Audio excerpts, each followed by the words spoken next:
All right, so are you ready to take a deep dive? Let's do it. A deep dive into reinvention. But not just like the surface level stuff, right? Okay. We're talking deep down, shift in who we are, like at our core. Becoming, not just doing. You got it.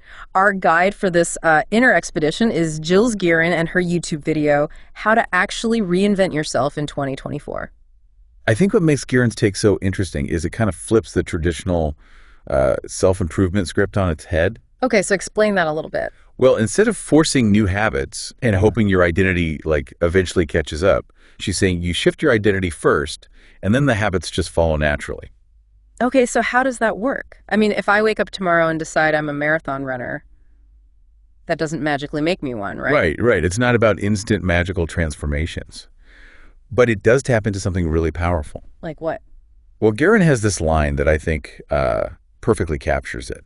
You will never go farther than the limits of the person you see yourself as. Wow, that's a powerful statement. It really is. And it gets at this idea of the self-fulfilling prophecy, how our beliefs about ourselves actually shape our choices and ultimately our outcomes. So like if you believe you're bad with money.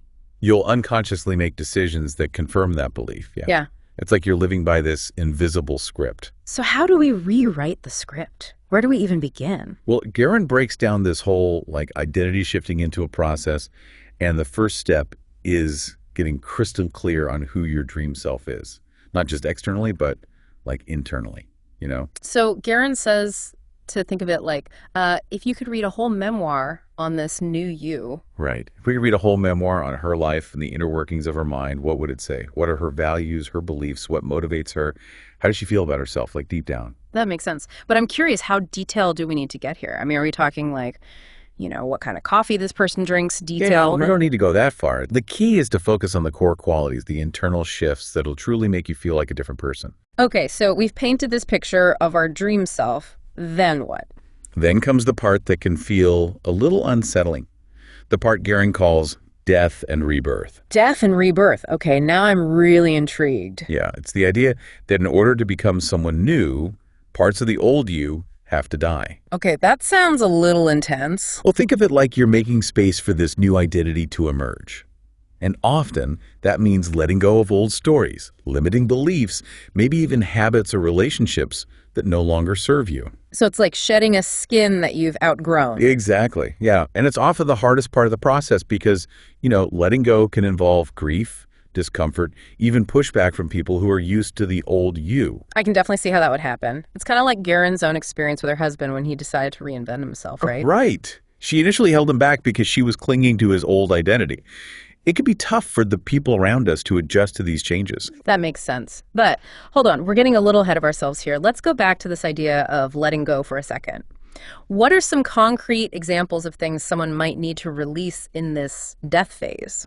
It could be anything, really. It might be that negative self-talk that's been holding you back, or a belief that you're not good enough or smart enough to achieve your goals. Or maybe it's a relationship that's become toxic, or a job that's just draining your energy. Exactly. It's about identifying those things in your life that are no longer aligned with your new vision. Yeah. And making the conscious choice to release them. And this doesn't necessarily mean physically cutting people out of your life or, quitting your job tomorrow. It's more about an internal shift. Right. It's about releasing the emotional hold those things have on you so you can move forward unburdened. I like that. Okay, so we've defined our dream self. We've done some necessary letting go. Now comes the part where we actually become this new person, right? That's right. And Gearin makes an interesting distinction here. It's not about imitation, it's about embodiment. What's the difference? Think of it like an actor preparing for a role. Okay, I'm listening. The best actors don't just try to mimic the character's behaviors. They completely immerse themselves in the role. Mm-hmm. They inhabit the character's thoughts, feelings, motivations. Right. They embody the role so fully that it becomes almost impossible to separate the actor from the character. Exactly. And that's what Gearin is encouraging us to do with our dream selves. To not just act like them, but to truly become them. Okay, but how do we actually do that? How do we embody a new identity? It's about shifting your internal state, not just your external actions. Gearin suggests techniques like visualization, where you create a vivid mental picture of yourself as this new person. So I'm imagining myself like walking into a room feeling confident, successful, and just completely at ease. Exactly. And you're not just seeing it, you're feeling it. You're feeling the energy of that confidence, the sense of accomplishment, the joy of living as your most authentic self. And the more we do this, the more real it becomes to our subconscious mind. Right? It's like planting seeds. The more you nurture those seeds with visualization and positive self-talk, the more likely they are to take root and grow. This is getting really good, but I think I'm hitting that point where a lot of our listeners might be too. You know that part of your brain that goes, okay, but how W? I know exactly what you mean. It can all sound a bit abstract and overwhelming. Like, okay, I get it. I need to change my identity. But how do I actually do that in a practical way? Yeah, exactly. It's easy to get caught up in the big picture and lose sight of the tangible steps we can take. Right. Well, Garen addresses that head on.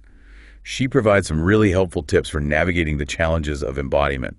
And one of the most brilliant, like in its simplicity, is what she calls the ladder of identity shifts. The ladder of identity shifts. I like the sound of that. It's all about breaking down that big, intimidating leap into smaller, more believable steps. So instead of trying to become a completely different person overnight, we focus on making these like incremental shifts that feel authentic and attainable. Exactly. Garen uses her own experience overcoming a serious illness as an example. She said she couldn't instantly embody perfectly healthy, so she started with healing every day. So it's like setting a series of mini goals that gradually lead you toward that ultimate destination. Precisely. Each small win builds momentum, making that next step feel even more achievable. It's like this positive feedback loop. So instead of trying to climb Mount Everest in one go, we're setting up base camps along the way. I love that analogy. It perfectly captures the essence of the ladder of identity shifts. And this makes the whole process a lot less daunting, doesn't it? Absolutely. And I think it's a crucial point for our listener because it highlights that reinvention isn't about overnight transformations. It's about those consistent small steps that create lasting change. So we're taking these baby steps, we're climbing that ladder, but are there any other tools or techniques that can help us along the way? Oh, absolutely, yeah. Garen has another great tip, one that I've personally found incredibly helpful. Okay, tell me more. It's about finding what she calls safe spaces to practice being this new you. Safe spaces? Like what? It could be anything, you know, a coffee shop, a park, a new city where nobody knows you, anything like that. I think I remember Garen mentioning this in the video. Yeah. She talks about how going to places where you're completely anonymous allows you to experiment with your new identity without any pressure or judgment. It's like a dress rehearsal before the big opening night. Exactly. It's a chance to try on different versions of yourself, see what feels right, you know, get comfortable in your own skin. That's such a great idea. It takes the pressure off and allows you to have fun with the process. And that's so important, right? Reinvention shouldn't feel like a chore. Right. It should feel exciting and liberating, like you're finally stepping into your full potential. Exactly. And as you get more comfortable with this new identity in those safe spaces, you can start to bring that energy and confidence back into your everyday life. Okay, so I'm feeling more confident in this new me. I've practiced in my safe spaces. I'm starting to embody this new identity. But what about the people in my life? How do I deal with the reactions, the potential fiction that might come up? That's a really important question, and it's something Garen acknowledges head on. You know, she knows that reinvention can sometimes create ripples in our relationships. Because not everyone's going to be on board with the changes we're making, right? Right. They might cling to the old you even when you've moved on. That makes sense. People get comfortable with what they know, and change can be unsettling. Yeah, it can be. But remember, their reactions are often more about their own fears and insecurities than anything you're doing wrong. So it's not personal. Not necessarily. It's more like they're adjusting to a new landscape. Just like you're navigating uncharted territory, they are too. Okay, that's helpful. But still, how do we handle these potentially tricky situations? What does Garen suggest? Well, communication is key. She emphasizes the importance of being open and honest with your loved ones about the changes you're making. But we can't force them to understand or accept it, right? Right. You can't control their reactions, but you can control how you communicate. Be clear about your boundaries. Let them know this is who you are now and that you're committed to this journey. And it's important to remember that this is a process both for us and for the people in our lives. It takes time to adjust. Absolutely, yeah. Patience is key. Just like you're allowing yourself the space to evolve, give them the space to do the same. But what if those relationships don't survive this transformation? What if people just can't accept the new me? That's a possibility. And it can be painful. But sometimes as we grow and evolve, certain relationships naturally fall away. It's like shedding those old skins we were talking about earlier. Exactly. And while it can be sad to say goodbye, it often creates space for new, more aligned relationships to enter your life. That's true. And sometimes, life throws these curveballs our way, these major changes that force us to reevaluate everything. Garen talks about how those big life events, whether positive or negative, can be catalysts for reinvention. It's like life is shaking things up, and we can either resist it or ride the wave. Yeah. Garen uses her own story of being diagnosed with an autoimmune disease as an example. That was a really tough time for her, but she used that experience as fuel for her personal growth. Exactly. It became a turning point. Yeah. And it highlights this incredible human capacity to find strength and opportunity, even in the face of adversity. It's like the Japanese art of kintsugi, where broken pottery is repaired with gold, making it even more beautiful for having been broken. Wow, I love that analogy. It perfectly encapsulates the idea that our scars, our challenges, can actually become sources of strength and beauty. So if you're going through a major life change right now, even if it's not one you would have chosen, try to see it as a potential catalyst for reinvention. Ask yourself, what parts of myself am I ready to release? What new possibilities are opening up for me? What does this experience have to teach me? It's about embracing the unknown and trusting that you have the power to create the life you desire. And remember, reinvention isn't about achieving some kind of perfect end state.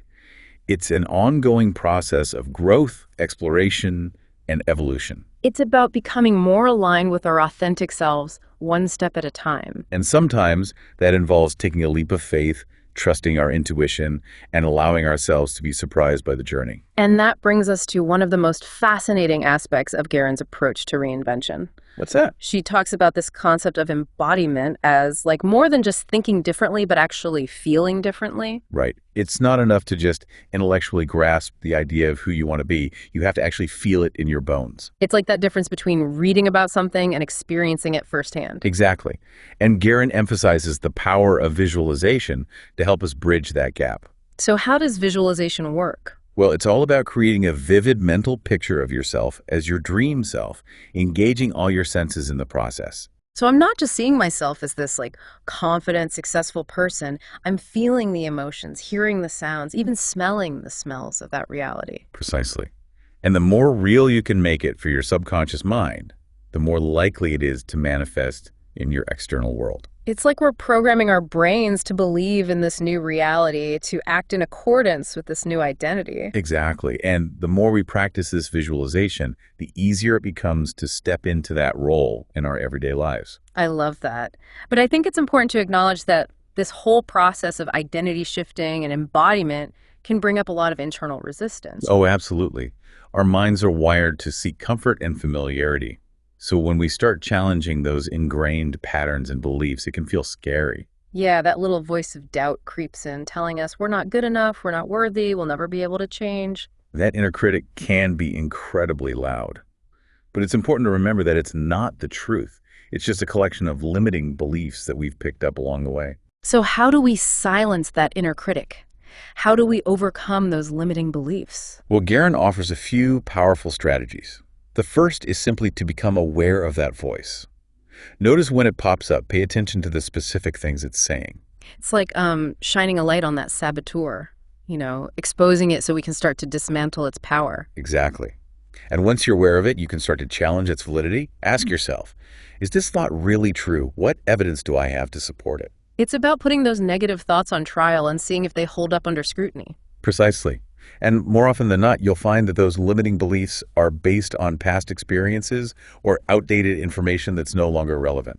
So how do we replace those negative thoughts with more empowering ones? Garen recommends using affirmations. These are positive statements that you repeat to yourself, either out loud or silently, to reprogram your subconscious mind. It's like giving your brain a new set of instructions, a more positive and empowering script to follow. Exactly.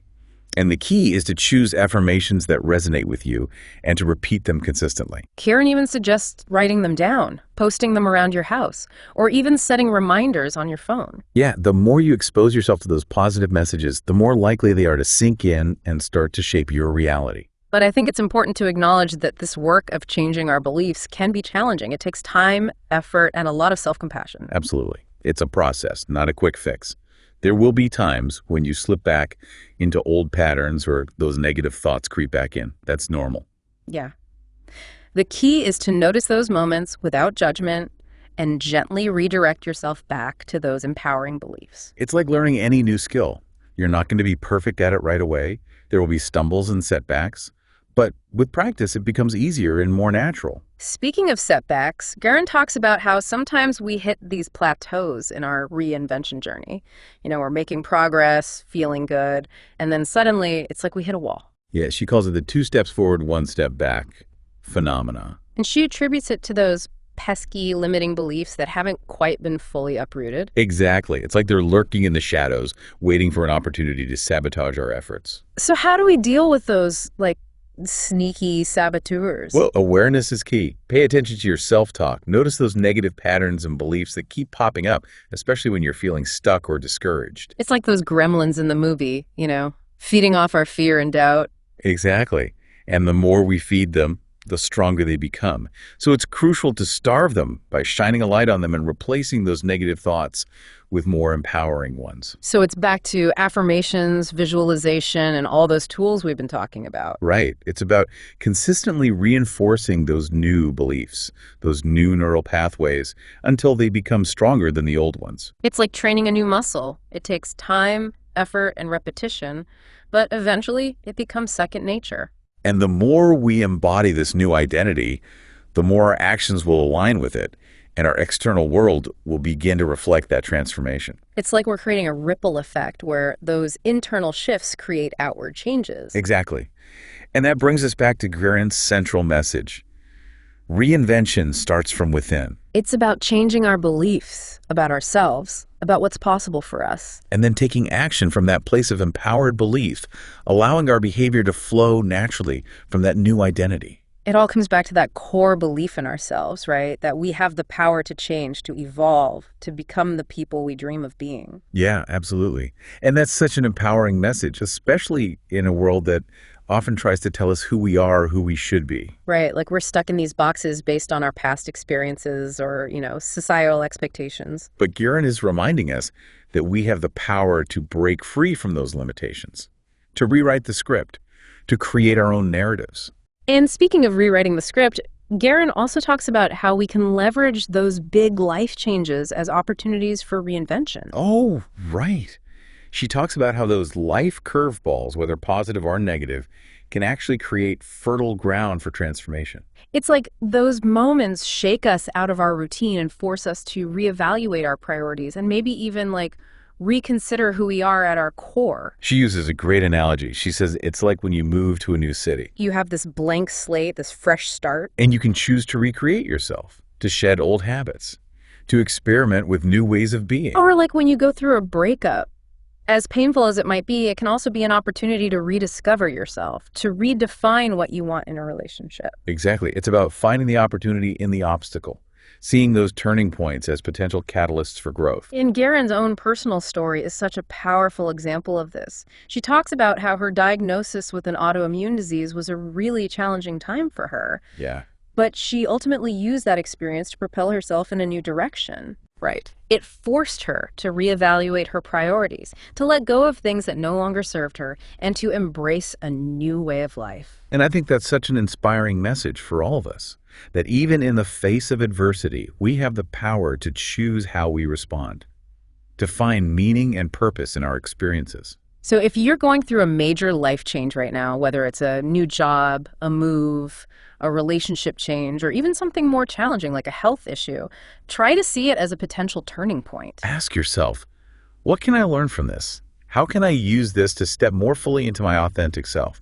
What new possibilities are opening up for me? It's about embracing the unknown and trusting that you have the strength and resilience to navigate whatever comes your way. And remember, this whole process of reinvention, it isn't about reaching some perfect end state. It's an ongoing journey of growth, exploration, and evolution. It's about becoming more aligned with our true selves, one step at a time. So as we wrap up this deep dive, I'd love to leave you with a question to ponder. Okay, hit me. What one small shift in your self-image could you make today to start moving towards your dream self? It could be like a tiny change in your self-talk, a new belief you choose to embrace, or even just a small action that aligns with this new vision of yourself. Remember, even the smallest shifts can create ripple effects that lead to profound transformation. And if you're feeling inspired to delve deeper into these ideas, I highly recommend checking out Garen's full YouTube video. Yeah, she goes into even more detail about the process of reinvention and offers some really practical tips and techniques. The journey of self-discovery and transformation is an incredible adventure. And we're so excited for you to embark on yours. Keep exploring, keep growing, and keep reinventing yourself, one step at a time. Until next time.